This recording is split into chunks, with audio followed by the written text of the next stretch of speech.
पानी, चाय या कुछ भी पीने के कई प्रकार होते हैं। कभी हम घूंट लेकर पीते हैं, तो कभी जल्दी से पी जाते हैं, तो कभी एक ही बार में पी जाते हैं, तो कभी पीने पे आवाज़ आती है। तो आइए एक-एक कर सीखते हैं इंग्लिश में ऐसे सेंटेंसेस को कैसे बोला जाता है।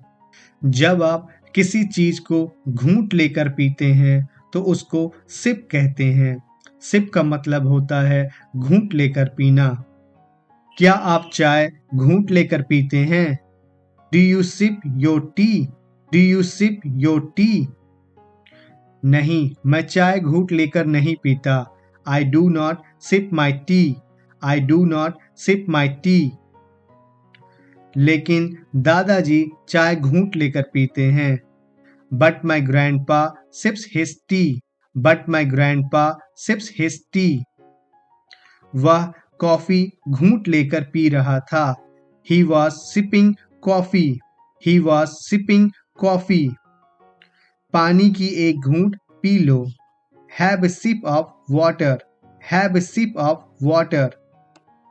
उसने शराब की एक घूंट P. He took a sip of liquor. He took a sip of liquor. कुछ लोग ऐसे होते हैं जो चाय हो या कॉफी हो जल्दी से पी जाते हैं, वो सिप नहीं करते हैं, तो उसके लिए हम यूज करते हैं गल्प। गल्प का मतलब होता है जल्दी से पीना। वह पानी जल्दी से पीता है। He drinks water fast. आप अगर इसको ऐसे बोलेंगे तो ये गलत हो जाएगा। इसके बजाय आप कहिए He gulps water. He gulps water. क्या आप पानी जल्दी से पीते हो? Do you gulp water? Do you gulp water?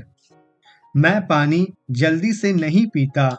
I do not gulp water. I do not gulp water. लेकिन वह पानी जल्दी से पीता है। But he gulps water. But he gulps water. दवाई जल्दी से P low. Gulp the medicine. Gulp the medicine. वह कॉफी जल्दी पी रहा था। He was gulping coffee. He was gulping coffee.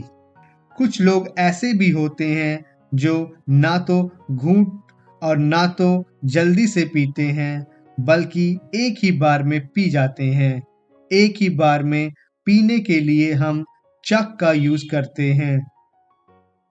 चक का मतलब होता है एक ही बार में पी जाना। उसने पूरी बोतल एक ही बार में पी ली। He chugged the whole bottle. He chugged the whole bottle. उसने ड्रिंक एक ही बार में पी ली। He chugged the drink. He chugged the drink. जब चाय ठंडी हो जाती है तो उसे एक ही बार में पी जाते हैं। उसने ठंडी चाय एक ही बार में पी ली। He chugged cold tea. He chugged cold tea. पानी एक ही बार में मत पियो, घूंट लेकर पियो। Don't chuck the water, sip it. Don't chuck the water, sip it.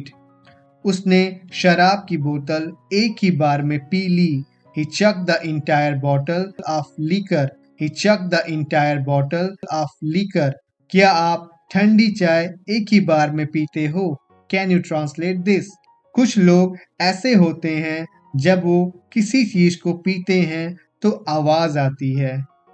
कुछ लोग ऐसा जानबूझकर करते हैं और कुछ लोगों की ये आदत होती है, जिसको हम इंग्लिश में स्लर्प कहते हैं।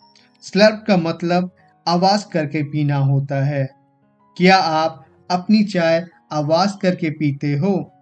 Do you slurp your tea? Do you slurp your tea? नहीं, मैं चाय आवाज करके नहीं पीता हूँ। No, I do not slurp my tea. No, I do not slurp my tea. चाय आवाज करके पीना भी नहीं चाहिए। Tea should not be slurped. Tea should not be slurped. वह सूप आवाज करके पी रहा था। He was slurping soup. He was slurping soup. आवाज करके पीना बुरी आदत है। Slurping is bad habit. Slurping is bad habit. वह जब भी कॉफी पीता है आवाज के साथ पीता है। Whenever he takes coffee, he slurps. Whenever he takes coffee, he slurps. क्या आप कॉफी आवाज के साथ पीते हैं? क्या आप इसे ट्रांसलेट कर सकते हैं? वहीं पे कुछ लोग ऐसे होते हैं जो ना ही सिप करते हैं, ना ही चक करते हैं और ना ही गल्प करते हैं। इस सब के बजाय वो थोड़ा सा पीते हैं। थोड़ा सा पीने की जब बात आती है तो हम निप का यूज करते हैं। निप का मतलब होता है थोड़ा सा पीना। उसने शराब जरा सी पी। He nipped liquor. He nipped liquor. जब बच्चा घर में बीमार हो जाता है तो उसे बोलते हैं बस थोड़ी सी दवा पी लो। Take a nip of medicine. Take a nip of medicine. चाय टेस्ट करने के लिए उसने थोड़ी सी पी।